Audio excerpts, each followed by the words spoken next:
Uykularım benden küskün, içim yanıyor. Bu hasretin bitmez diye ödüm kopuyor. Bu garibin takati yok, yolunu gözlüyor. Rüyamda bir kez görsem başka istemem, başka istemem. Bu garibin takati yok, yolunu gözlüyor. Rüyamda bir kez görsem başka istemem, başka istemem. Sultanım Muhammed Muta, aldın aklımı.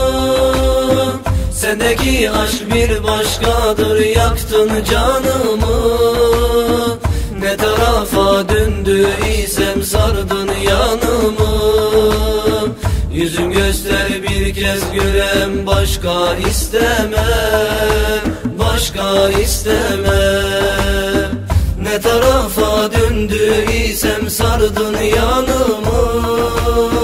Yüzün göster bir kez görem, başka istemem, başka istemem. Öyle güzelsin sultanım, başkasın başka.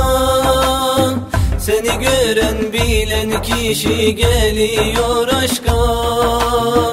Elin tutan sözü veren varıyor hakka.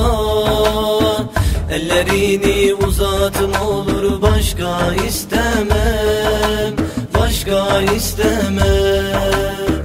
Elin tutan sözün veren varıyor hakka. Ellerini uzatın olur, başka istemem, başka istemem. Sultanım Muhammed Muta, aldın aklımı. Sendeki aşk bir başkadır, yaktın canımı. Ne tarafa döndü isem sardın yanımı. Yüzün göster bir kez görem, başka istemem, başka istemem. Ne tarafa döndü isem sardın yanımı.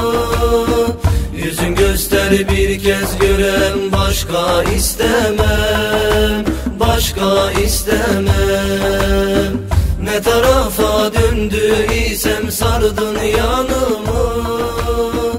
Yüzün göster bir kez görem, başka istemem, başka istemem.